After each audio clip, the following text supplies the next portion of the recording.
Okay, Jake Paul versus Mike Tyson is to be streamed live on Netflix. Now, I'm going to cover the boxing side in a bit, but we're going to talk about Netflix live streaming the event.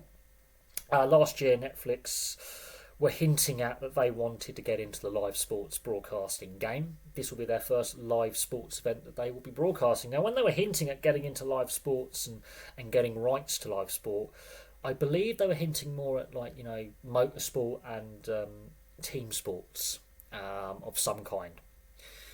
Now, this is a big risk for Netflix. It is. It's very interesting that none of the traditional linear broadcasters or other streaming services such as YouTube have picked up the rights to this fight.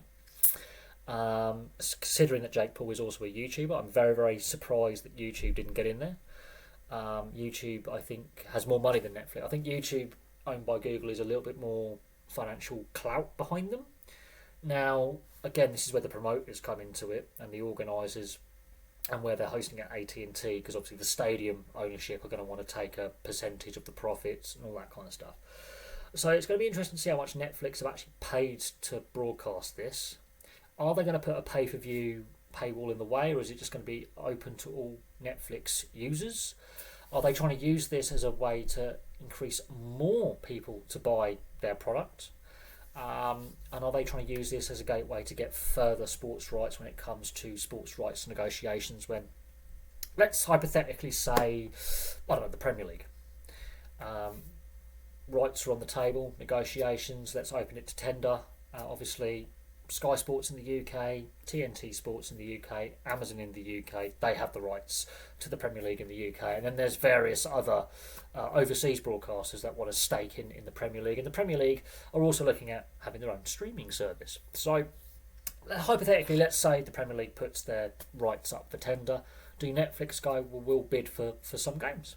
Hypothetically. Could they use this as a gateway to get in on broadcast rights negotiations and put a bid forward for, let's say, a package of games? Because that's what I think Netflix truly want, is to get a regular season of a sports league and go, we'll broadcast it. It could be any sport, but I'm using association football and the English Premier League as an example, because we know that they are going to have their TV rights and broadcast rights up for tender, and Amazon is a streaming service that currently is broadcasting some games. Now, there is risk attached to this. It may not attract the new viewers to Netflix to make Netflix money. It may not attract current subscribers to watch, and it may actually be a bit of a dud. Now, we don't know if they're going to put a pay-per-view model in place, because they are a subscription service, which we've seen with subscription TV in the past, like Sky Sports here over in the UK, and what was BT Sport, which is now TNT Sport, have done this in the UK, where they've got UFC or boxing on. They go, well, you're already a subscriber to our product, but we're going to put it behind a paywall, so you've got to pay even extra. You've got to pay a secondary subscription to watch, the main event and the undercard, which I think is a flawed model, but that's my personal view on sports broadcasting. Now, boxing side of it, Mike Tyson looks scary fit for a guy in his late 50s. I think he's 56 or 57. Looking at his training videos, he's still got a lot of power in those punches, and he's still quick, and he's still very aggressive, which terrifies me, because looking at Jake Paul's training videos, he's got no power in those punches. Not on the same level. Mike Tyson is a big, angry man, and when he was at his peak, he was terrifying for opposition fighters to face, even though he actually lost a fair few fights in his career. There can be times he won various world titles with the various belts that were, up for grabs. And then look what he did to Amanda Holyfield's ear, and that was with a gum shield in. So his lower mandible teeth were exposed, his bottom jaw, his top jaw had his gut. He bit a guy's ear off. In fact, he has several attempts at biting Amanda Holyfield's ear off, and he did it. And Holyfield was a pretty decent fighter in his day, one of the greatest. Mike Tyson was one of the greatest. He was labelled as the most dangerous man in the world at one point. He was really violent in the ring, very aggressive in the ring. He's got some of the quickest knockouts. He won a lot of fights by pure knockout and technical knockout. He really hurt opposition fighters. Very aggressive. Now, he'd done a few exhibition fights, but he retired over 20 years ago. He's only had a few exhibition fights. I think his most recent exhibition fight was a few years back. So it's been a while since he's been competitively in a ring.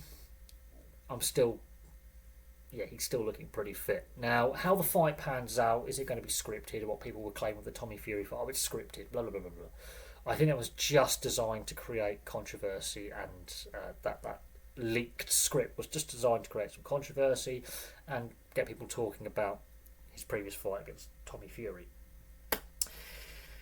But I have some concerns about the future of boxing, let's be honest.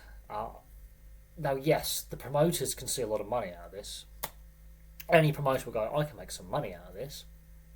And the owners of AT&T Stadium, which I believe are the Dallas Cowboys, are going to go, we can make some money out of this. We're a valuable sports team anyway, but we can make some money out of this by hosting this event. We'll get a cut. Netflix think they're going to make some money out of this. Even though they've invested a fair bit of money, they think they're going to make some money out of this, potentially by putting it behind a pay-per-view. We'll see what Netflix decide to do in that regard. So they think they can make some money out of this. There'll be some corporate sponsors who think, hey, we could get our brand out there, we could potentially get new customers out of this. And obviously Jake Paul and Mike Tyson are going to make some money out of this, regardless of what actually happens in the ring on July 20th. Now, as I say, Mike Tyson's age could be a concern. You know, what happens if he has a heart attack in the ring? Jesus Christ, that could be something, watching Mike Tyson just collapse in the ring of a heart attack. That could happen. He is nearly 60. You know? Jake Paul, could Mike Tyson just knock him out in less than a minute?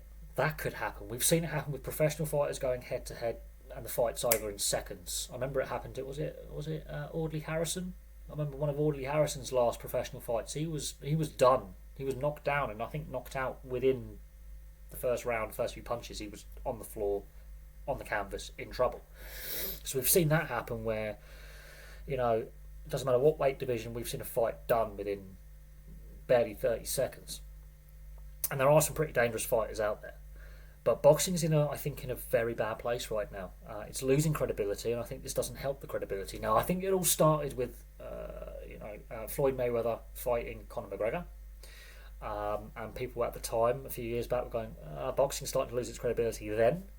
And people have been questioning the credibility of boxing since, with the rise of the YouTube boxer or the social media personality boxing like Jake Paul. He's only fought one proper boxer who's a current professional in Tommy Fury, and Tommy Fury's career isn't glittering. Obviously, he's got his famous older brother Tyson, obviously, and you know, the Fury name. A lot was expected of him, and he hasn't really lived up to expectations. But he was a fully fledged professional fighter, and he beat Jake Paul. Now, you can argue whether he really went in 110% against Jake Paul. Was he fully fit? Blah blah blah blah blah. But his credibility didn't really go very. It hasn't helped Tommy Fury's credibility fighting Jake Paul.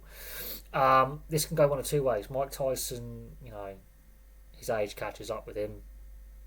However we think the fight's going to go, is it going to be scripted or is BS? That's just purely designed to whatever. And there's been rumours out there that there's stipulations in the contract not to knock Jake Paul out. Mike Tyson's one of those guys who probably will look at the contract, not really read it, sign it, go, I'm going to make some money, knock the living 7 bells out of Jake Paul, and it'd be over. Or age does catch up with him, he gets gassed, and Jake Paul just runs rings around him and then, wins on a points decision or something. Or Mike Tyson, as I say, just knocked Jake Paul's head off within 30 seconds. Or very quickly in the first round or two, and it's done. And I'm thinking the latter's going to happen, because Mike Tyson doesn't really follow scripts, does he?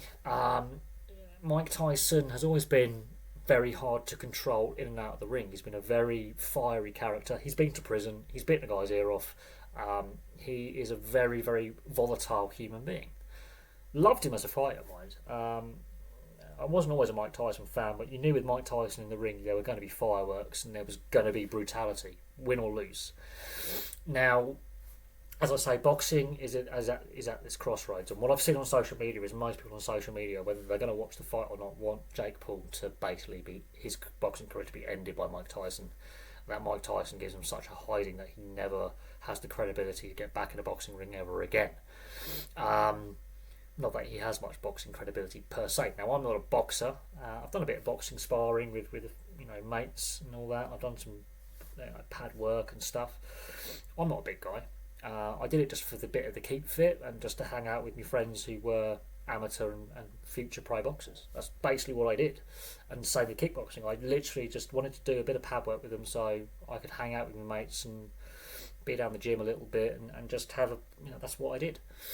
So I've been a fan of boxing and kickboxing and mixed martial arts at various points. I've fallen out of love with those sports because of how the direction they're going in and the sort of circus that surrounds them and the controversy that surrounds them. This is, I think, doing boxing no favours, this entire fight. But that's my personal view, and I've got my views on Jake and Logan Paul with their antics. I think Logan Paul has matured. I don't think Jake Paul has. I really don't. I have real concerns about this fight, the outcome of this fight, not only for boxing, but for the two people involved. And the reasons why Mike Tyson would want to take a fight like this. There are people speculating that he's hit financial issues, which I think is unfair because we don't know his reasoning behind it. But he can still do damage. And a lot of people online want him to do damage to Jake Paul. So Jake Paul could have, people are saying Jake Paul's a narcissist, he's an egomaniac and all that. He probably is. He's even admitted that he's not a particularly nice individual, and he's done some things, including back in early 2018, late 2017, which impacted social media, especially YouTube, and the ability, that threshold you've got to reach before you can earn revenue. Now, that it impacted this channel. It demotivated a lot of YouTubers who just gave up on the platform. Went, sod it, done. It did harm. His antics did harm the platform. He still has controversial antics now.